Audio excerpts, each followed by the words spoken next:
स्थानीय लोगों का कहना है कि यहाँ रात को चीखने चिल्लाने की आवाजें आती हैं। यहाँ मारे गए लोगों के भूत आज भी इस इलाके में रहते हैं। इस दरवाजे के बारे में ऐसा भी कहा जाता है कि मानसून के समय में इस दरवाजे की छत से खून की बूंदें टपकती हैं। नमस्ते, एक और कहानी के साथ आपके समक्ष आया हूं। दिल्ली में घूमने के लिए कई जगहें हैं, साथ ही ऐसे कई स्मारक भी हैं जिन्हें देखने के लिए लोग दूर दूर से आते हैं। इन स्मारकों में दिल्ली का खूनी दरवाजा भी शामिल है। खूनी दरवाजे के आसपास का माहौल थोड़ा अलग है और सूर्यास्त के बाद यहाँ आपको डर भी लग सकता है। अपने भयानक नाम के चलते ये भूतिया कहानियों से जुड़ी राजधानी दिल्ली के कई स्थानों में से एक है। दिल्ली में स्थित ये खूनी दरवाजा बहादुर शाह जफर मार्ग पर दिल्ली गेट के पास है। शूर साम्राज्य के संस्थापक शेर शाह सूरी ने फिरोजाबाद से सुहाग नगरी के लिए इस दरवाजे को बनवाया था। हालांकि पहले इसे काबुली बाजार के नाम से जाना जाता था। इसका नाम काबुली इसलिए रखा गया था क्योंकि अफगानिस्तान से आने वाले लोग इस दरवाजे से गुजरते थे। ये 3 मंजिला दरवाजा है जिसमें सीढ़ियों के जरिए आप ऊपर तक जा सकते हैं। लेकिन बात यह है कि इस दरवाजे के नाम खूनी दरवाजा क्यों पड़ा। कहते हैं कि मुगल साम्राज्य में शवों को गेट पर सड़ने और पक्षियों द्वारा खाए जाने के लिए छोड़ दिया जाता था। अंतिम मुगल बादशाह औरंगजेब ने अपने बड़े भाई दारा शिकोह का सिर कलम कर इसी खूनी दरवाजे पर लटका दिया था। गेट के पास खूनी हिंसा की एक और घटना 1857 के दौरान हुई, जब ब्रिटिश नेता विलियम हडसन ने बहादुर शाह जफर के तीनों राजकुमारों को उनकी गोली मारकर हत्या कर दी थी। इन राजकुमारों में बहादुर शाह जफर के बेटे मिर्जा मुगल, मिर्जा सुल्तान और बहादुर शाह जफर के पोते अकबर शामिल थे। बहादुर शाह जफर ने अपने तीनों राजकुमारों के साथ हुमायूं के मकबरे में शरण ली थी, लेकिन अंग्रेजों को इस जगह के बारे में पता चल गया था। इसके बाद मुगल सम्राट बहादुर शाह जफर ने आत्मसमर्पण कर दिया था। इसके साथ ही अंग्रेजों द्वारा तीनों राजकुमारों को भी आत्मसमर्पण के लिए मजबूर किया गया था। तीनों राजकुमारों को बताया गया था कि उन्हें लाल किले ले जाया जाएगा और वहां उन पर मुकदमा चलाया जाएगा, और अगर उनका विद्रोह में योगदान साबित नहीं होता तो उन्हें मुक्त कर दिया जाएगा। लेकिन हुआ इसके बिल्कुल विपरीत। विलियम हडसन तीनों राजकुमारों को बैलगाड़ी से बांधकर लाल किले की तरफ ले गए थे, जिसके बाद देखते ही देखते वहां लोगों की भीड़ बढ़ गई।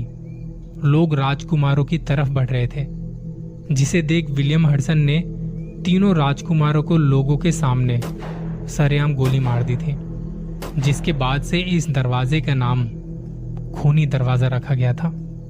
इस दरवाजे पर 1947 में विभाजन के दौरान इसी दरवाजे पर सैकड़ों शरणार्थियों की हत्या कर दी गई थी।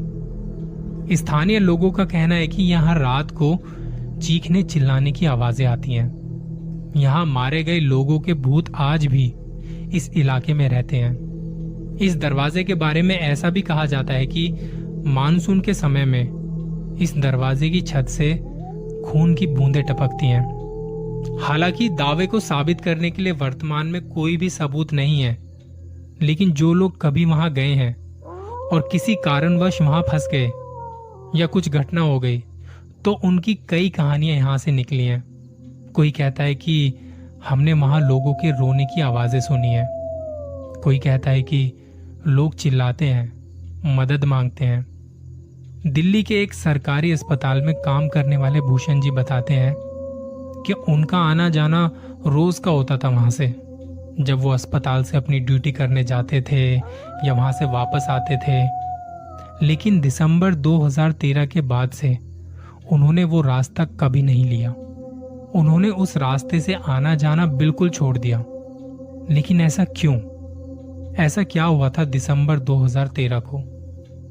तो आइए अब कहानी को सुनते हैं भूषण जी के द्वारा, जानने की कोशिश करते हैं। मेरा नाम भूषण है। मैं दिल्ली के ही एक सरकारी अस्पताल में काम करता हूँ। मेरा अक्सर रोज का आना जाना वहां से होता था। कभी भी कोई भी तकलीफ नहीं हुई थी उस रास्ते को लेते वक्त, पर वो रात मेरी जिंदगी की सबसे खौफनाक रात थी। मुझे उस दिन अस्पताल में काम करते करते रात ज्यादा हो चुकी थी। मैं अपने स्कूटर से आना जाना करता था। खैर, अब तो मैंने एक गाड़ी ले ली है, पर उस वक्त मेरे पास स्कूटर था।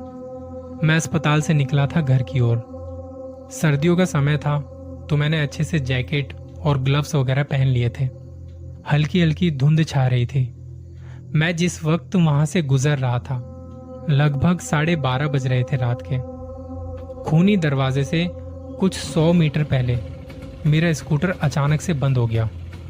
मैं उतरा और स्कूटर को स्टैंड पर लगाकर किक मारने लगा। उस वक्त वहां ट्रैफिक बिल्कुल ना के बराबर था। मुझे कोई भी गाड़ी नजर नहीं आ रही थी कि किसी से मदद मांगता। स्कूटर में किक मारते मारते मेरी सांसें फूलने लगी।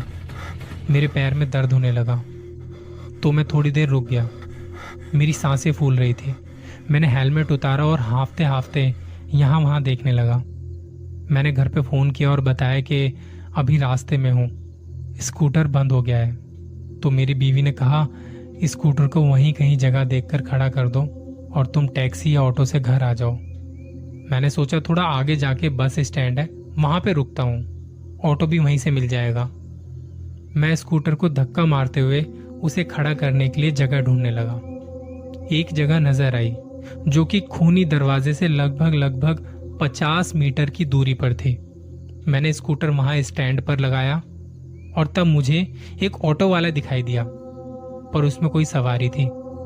मैं स्कूटर की डिक्की से अपना टिफिन बैग निकाल रहा था कि तभी मुझे आती है कुछ गुर्राने की आवाज जैसे कोई राक्षस। मैंने यहाँ वहां देखा तो वहां कोई नहीं था। मैंने टिफिन बैग निकाला और स्कूटर से चाबी हटा के जेब में रखी और चल पड़ा बस स्टैंड की तरफ। जब मैं जा रहा था तो अचानक से गोलियों की आवाज सुनाई देती है।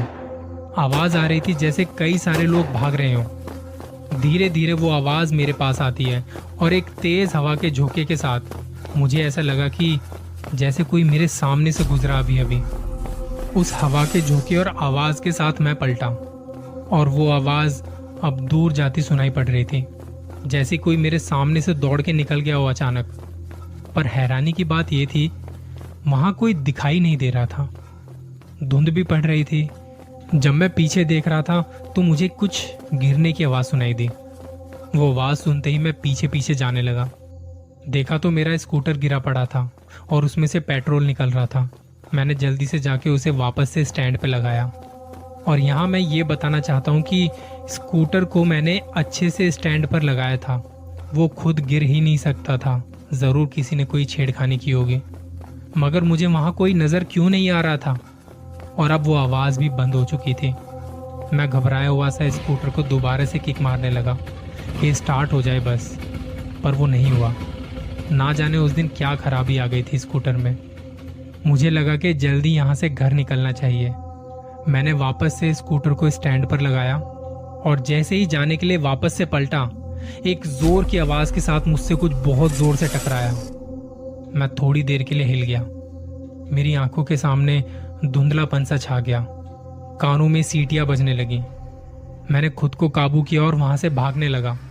भागते भागते बस स्टैंड तक पहुंचा और थोड़ी देर में वहां पे एक ऑटो वाला भी मिल गया। उसने मुझे ऐसे हांफते हुए देखा और पूछा, क्या हुआ भाई साहब? मैंने कहा कुछ नहीं। मैंने हांफते हांफते उसे अपने घर का पता बताया। उसने ऑटो स्टार्ट किया और हम घर की ओर निकल पड़े। रास्ते में कुत्ते भौंक रहे थे और उस दिन ऑटो वाले ने भी ज्यादा पैसे नहीं लिए। घर पहुंचने के बाद भी सारी रात मुझे ठीक से नींद नहीं आई। सिर बहुत भारी हो रहा था। इन्हीं सब ख्यालों में सोचते सोचते पता नहीं चला कब मैं सो गया। अगले दिन मैं स्कूटर लेने के लिए निकला। दिन के बज रहे थे लगभग 12 और रात की तरह अब वहां सन्नाटा नहीं था। गाड़ियां नजर आ रही थी, लोग नजर आ रहे थे। मैंने दूर से देखा तो स्कूटर भी खड़ा था।